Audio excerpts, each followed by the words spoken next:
प्रभु यीशु ख्रीष्टको नाममा सबैलाई जय मसीह। फेरि पनि म आज तपाईहरुको सामु अर्को एउटा भिडियो लिएर आएको छु। विशेष गरेर हाम्रो आदरणीय अति नै आदरणीय अंकल बडा उमङ लेप्चा आजदेखि उसो हैन हाम्रो माझमा रहनु भएन। आज बिहान परमेश्वरले उहाँलाई 6:40 बजे आफ्नो महिमामा लानुभयो है।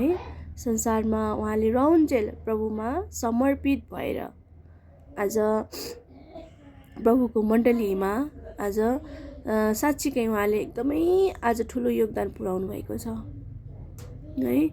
र आज साच्चै भन्यो भने आज परमेश्वरले संसारमा बसेर उहाँले गरेको त्यो सेवाकाय पुरा भएको देखेर है, सबै कुराहरू ठिकठाक भएको देखेर आज उहाँले आफ्नो राज्यमा लानुको लागि उचित सम्झिनु भएको भएर परमेश्वरले चाहिँ आज उहाँलाई लानुभयो, हाम्रो माझमा रहनु भएन।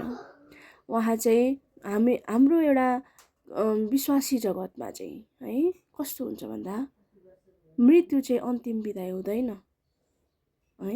मृत्युपछि पनि हाम्रो अर्को जीवन हुन्छ र उहाँ अर्को जीवनमा सरिसक्नुभयो। आज परमेश्वरको घरमा उहाँ रमाहाट गर्न जानुभयो, तर संसारमा शरीरमा हामी जस्तो गरेर चाहिँ उहाँ रहनु भएन, किनकि परमेश्वरले उहाँलाई राख्न चाहनु भएन। तयारी पाउनु भयो आफ्नो राज्यमा लानुको लागि। उहाँ हर्षित हुँदै परमेश्वरले लानुभयो। संसारको लागि त्यो एउटा प्रमाणको लागि उहाँलाई गाह्रो भयो, साह्रो भयो, किनकि संसारमा त्यो प्रमाण दिनुको लागि हैन, मान्छेको अगाडि एउटा सबुत प्रुफ दिनको लागि उहाँलाई गाह्रो भयो, साह्रो भयो। भेन्टिलेटरमा राखियो हैन। हामी मान्छे हो नि त, हामीलाई आशा हुन्छ के थाहा प्रभुले राख्नुहुन्छ कि भनेर हामीले अनेकौं कुराहरू गर्छौं, तर परमेश्वरले तोकिदिनु भएको समय कसैले पनि राख्न सक्दैन है। त्यसकारणले गर्दा आज परमेश्वरले उहाँलाई लानुभयो। मृत्यु र जीवनको चाबी मात्र परमेश्वरको हातमा छ। त्यसकारणले गर्दा उहाँलाई तयारी पाउनुभयो, लानुभयो। र जतिजना शोकित परिवार छ है, शोकित मण्डली छ, शोकित हामी छौँ, हाम्रो लागि प्रार्थना गरिदिनु होला। मैले पनि राम्रोसँग चिन्छु उमङ बडालाई। उहाँ मसँग उहाँको कुराकानी पहिला हुन्थ्यो, धेरै कुराहरू सम्झाउनुहुन्थ्यो। मेरो जीवन लथालिङ्ग भएको अवस्थामा ढाडस दिनुहुन्थ्यो है। आज उहाँहरू जस्तो अग्रज आज म अनि हामीसँग नभइदिएको भए हामी आज कुन दशामा हामी पुग्थ्यौँ हामी आफैलाई थाहा छैन। त्यसकारणले गर्दा हामी पनि उहाँहरू जस्तै तयारी हामी हौँ, प्रभुको पछि लाग्ने हामी हौँ।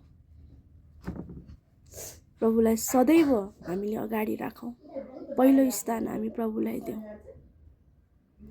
र हामी पनि त्यसरी नै जसरी उहाँ तयारी भएर जानुभयो, त्यसरी नै हामी तयारी भएर यो दुष्टमय संसारबाट हामी पनि जानको लागि हामी तत्पर रहौँ है त। जय मसीह। म यही भन्नु आएको, शोकित मण्डली परिवारको लागि तपाईहरु सबैजनाले प्रार्थना गरिदिनु होला र परमेश्वरले सबैजनालाई सान्त्वना दिनुभएको होस्, केवल उहाँको सम्झनामा। जय मसीह। जिउनु त हाम्रा निम्ति क्रिस्ट येशू हुन्, मर्नु त हाम्रा निम्ति धेरै नै लामो हो, मर्नु त हाम्रा निम्ति धेरै नै लामो हो। शरीरमा मर्नेहरूका निम्ति हामी कहिले शोक नगरौँ, शरीरमा मर्नेहरूका निम्ति हामी कहिले शोक नगरौँ।